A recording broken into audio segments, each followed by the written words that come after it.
안녕하십니까. 감사스마일입니다. 3월 11일 아침 방송 즐겁게 해보겠습니다. 오늘 방송한 날은 3월 10일인데 제가 내일 일정이 하나 있어서 하루 먼저 녹화를 하고 3월 11일 날 아침에 감사스마일 TV를 애청하시는 분들 보시라고 제가 하루 먼저 지금 녹화를 합니다. 오늘의 좋은 명언, 그러니까 투자의 좋은 명언은 바람이 불지 않을 때 바람개비를 돌리는 방법은 앞으로 달려가는 것이다. 데일 카네기의 투자 좋은 명언으로 시작합니다.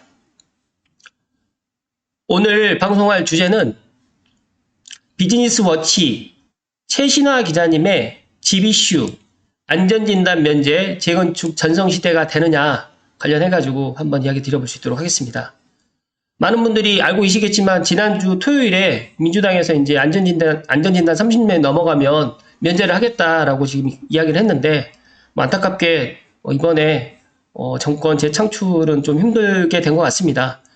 아무튼 그 부분을 말씀드리려고 한 게 아니라 일단 재건축 안전진단이 완화가 되면 이제 어떻게 시장이 달라지느냐 관련해가지고 또 신문 기사를 토대로 또 감사스마일 생각을 한번 이야기 드려볼 수 있도록 하겠습니다.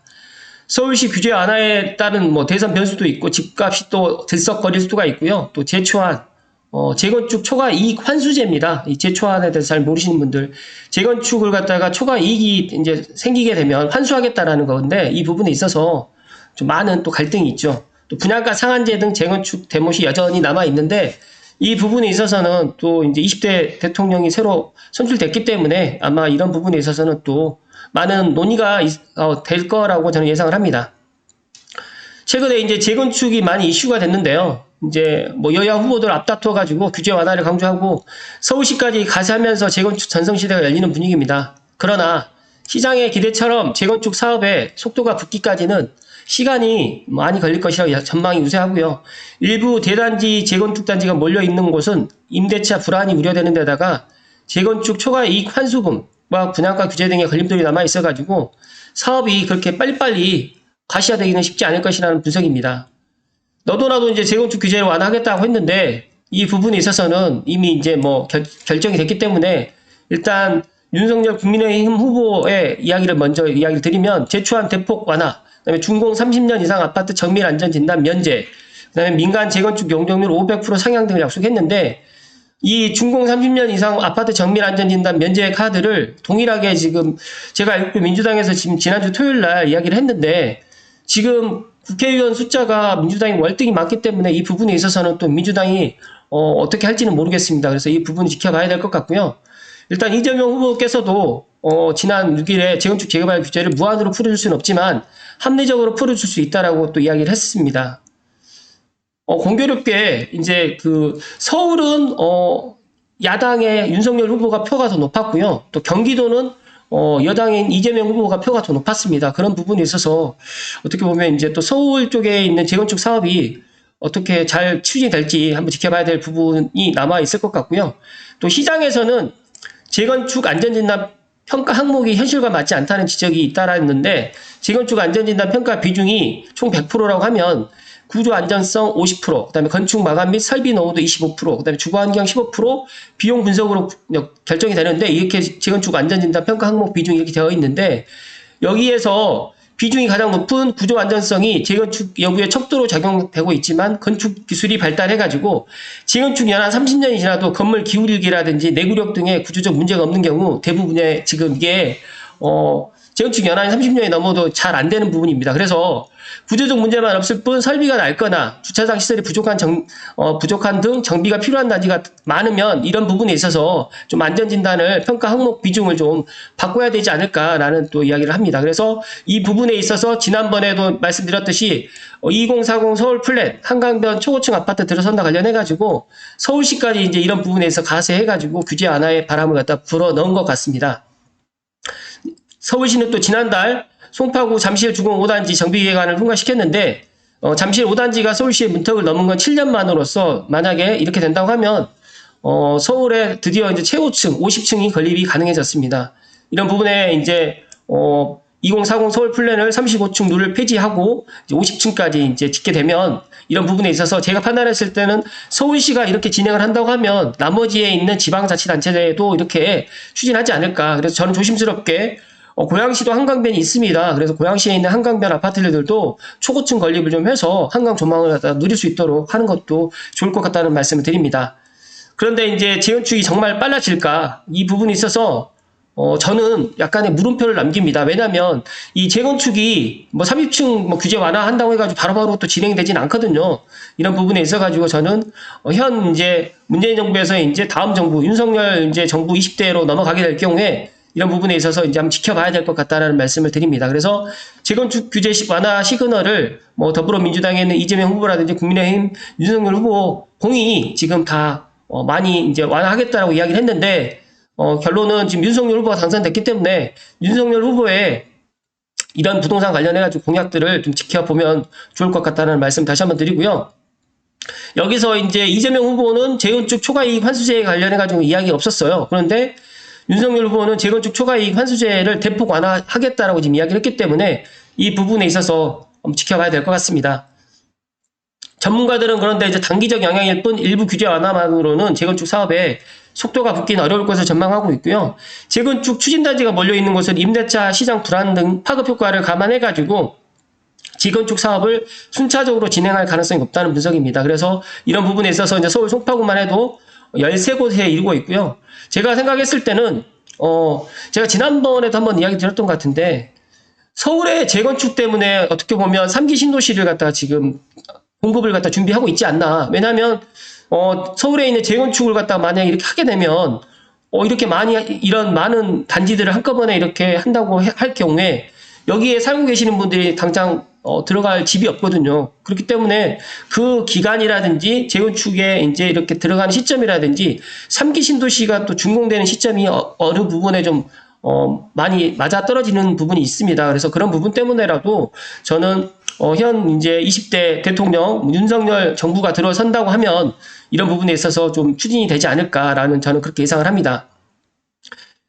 그리고 여경희 부동산 R114 수석연구원님께서는 재건축 규제 완화 이슈는 기대감으로 이어지기 때문에 호가라든지 이런 시장에 단기적 영향이 나타날 수 있지만 이 부분에 있어서 이제 재건축 안전진단이라든지 여러 가지 이제 공약 사항이 이행을 되는 걸 갖다가 보시고 그때 가서 결정을 갖다 해도 늦지는 않을 것 같다라는 말씀 드리는데 어찌됐든 간에 지금 20대 어제 이제 선거가 끝났기 때문에 이 부분에 있어서는 아마 대통령 인수위원회에서 이런 부분에 대해서 이야기를 좀 할 것 같다는 말씀을 오늘 다시 한번 드리고요.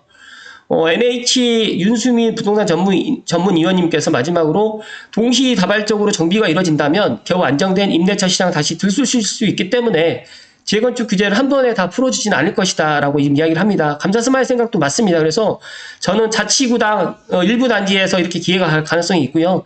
그리고 조심스럽게 이 재건축 부분이 2, 3년이 걸리는 게 아니거든요. 부수고 새로 짓는 거기 때문에 최소 5년이 걸립니다. 그러면 지금 마스터 플랜을 갖다 짠다고 하더라도 지금 현 20대 윤석열 정부에서는 이게 진행되기가 쉽지 않다. 그래서 저는 다음 정부까지 아마 이게 일어나지 않을까. 그래서 체계적으로 이 부분에 있어서 다시 한번 로드맵이 좀 들어가야 될 것 같다는 말씀을 드리고요. 이어서 제가 물 한 잔 마시고 이어서 좀 이야기 좀 드리겠습니다.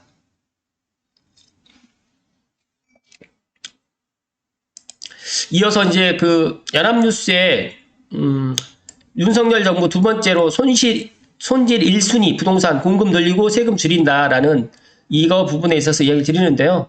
3월 10일 오늘 오전에 지금 새벽에 지금 나왔던 기사인데 기존에 했던 기사를 갖다 다시 한 것 같아요.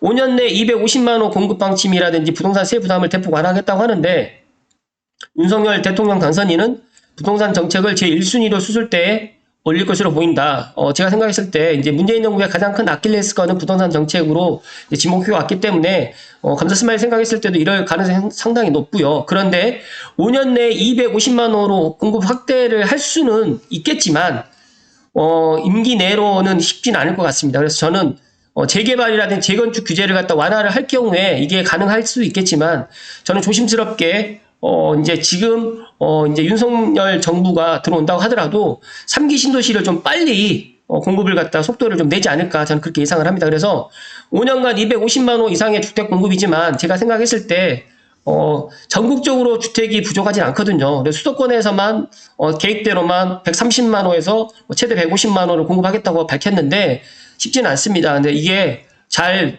로드맵을 잘 짜서 현재 윤석열 정부에서 끝을 내는 게 아니라 다음 정부까지 연계가 될 수 있도록 또 기존에 문재인 정부에서 공급 정책을 펴놨던 걸 갖다가 그대로 막지 마시고 그걸 갖다가 다시 조금 더 보완해서 더 빨리 공급될 수 있는 방법을 좀 보완을 했으면 하는 게 가장 큰 바람이고요. 이제 공급을 뒷받침하기 위해서 죄송합니다. 재개발이라든지 재건축 규제는 완화할 것으로 보입니다. 저도 같은 생각이고요. 30년 이상 노후 공동주택이라든지 일기 신도시 재정비로 관련해가지고 10만 호 이상 뭐 리모델링이라든지 재건축 관련해가지고 또 용적률 상향 관련해가지고 아마 일기 신도시 재정비 특별법도 추진될 것으로 예측을 저도 지금 하고 있습니다. 끝으로 이제 부동산 세제 개편으로 해서 이중과세 논란을 이제 아마 해소를 할 것 같은데 이 부분에 있어서는 뭐 종합부동산세라든지 재산세를 통합해가지고 이중과세를 갖다가 최소화하겠다고 하는데 이거는 이제 윤석열 대통령 당선인이 이제 계속 공약으로 내세웠기 때문에 이 부분에 있어서는 어떻게 될지 한번 지켜봐야 될 것 같고요. 또 양도소득세 관련해가지고도 다주택자에 대한 중과세율 적용을 최대 2년간 한시적으로 배제하겠다는 구상이라고 하는데 만약에 다주택자의 이런 매물이 시장에 공급이 된다고 하면 주택시장의 안정은 조금 더 빨리 되지 않을까 저는 그렇게 예상을 하고요. 또 취득세 부담이라든지 또 생애 최초 관련해가지고 구매자에 대해서 취득세 면제라든지 1% 단일 세율 관련해가지고도 아마 내 집 마련에 꿈을 돋겠다는 이런 부분에 있어서 잘 준비를 해 주실 거라고 저는 믿습니다. 아무튼 뭐 잘 준비를 해 주셨으면 좋겠고요. 이런 부분에 있어서 지키지 또 않은 또 공약이라고 해서 빌공짜로 해서 지키지 않으시면 안 된다는 말씀을 다시 한번 드리고 국민과의 약속은 정말 준엄하다라는 말씀을 끝으로 다시 한번 드리면서 대통령 당선을 진심으로 축하드리면서 아무튼 윤석열 정부가 들어와서 이런 부동산뿐만 아니라 여러 가지로 좀 달라졌으면 하는 게 감사스마일의 개인적인 바람이고 소망입니다. 아무튼 뭐 청약제도 개선도 이런 부분에 있어서도 좀 하겠다고 지금 이야기를 하고 있고요. 또 이 청년 원가주택도 공급을 하겠다고 지금 이야기를 하다 보니까 제가 생각했을 때 이런 부분은 상당히 좋을 듯합니다. 그리고 신혼부부라든지 청년층의 주택담보대출도 80%까지 인상을 하겠다고 밝혔기 때문에 혹시라도 이제 내 집 마련을 선거 끝나고 난 다음에 하겠다고 생각하시는 분들은 이런 계획들을 한번 지켜보시고 그때 매수를 하시는 것도 하나의 방법이고요. 제가 생각했을 때 앞에서도 말씀드렸듯이 이 재건축 부분에 있어서는 안전진단을 갖다가 통해가지고 재건축을 갖다가 잘 추진을 해 나갔으면 하는 게 개인적인 바람이고 이 신문기사처럼 재건축 전성시대가 되지는 않겠지만 그래도 지금보다는 더 좋아지지 않을까. 그리고 또 서울이 너무 낡아지고 있습니다. 세계 속의 서울인데 서울에 있는 주택들이라든지 여러 가지가 노후화되고 있기 때문에 이런 부분도 저는 빨리 규제 완화를 해서 이런 부분에 있어서 잘 공급이 되고 또 다음 정부, 그러니까 지금 5년 동안에 있는 윤석열 정부가 들어와서 그 다음 정부에도 이런 주택 공급이라든지 이런 재건축 관련해가지고도 다음 정부에도 또 넘겨줄 수 있도록 잘 준비를 했으면 하는 게 감사스마일 개인적인 바람이고요. 꼭 그렇게 해주시기를 부탁드리겠습니다. 아무튼 3월 10일인데 제가 3월 11일 날 아침에 이 방송을 업로드 할 겁니다. 많은 분들이 이제 기대와 우려 속에 이제 3월 9일 대통령 선거가 끝이 났습니다. 여러 가지로 이제 뭐 희비가 엇갈리는 부분도 있겠지만 감사스마일은 대한민국은 상당히 위대한 나라다. 우리나라는 정말 대단한 나라다. 앞으로 현재에 만족하지 않고 미래로 나갈 수 있는 여러 가지로 지금 세계 경제라든지 또 우크라이나 사태 때문에 여러 가지로 또 좋지 않고 또 코로나 오미크론 때문에 계속적으로 확진자가 늘어나고 있지만 우리나라는 대단한 나라고 대단한 민족이다. 그렇기 때문에 이런 것도 슬기롭게 잘 극복해 나갈 수 있다라고 저는 확신합니다. 아무튼 오늘 하루도 건강하시고요. 또 즐거운 주말 되십시오. 끝까지 시청해 주신 모든 분들께 진심으로 감사드립니다. 고맙습니다.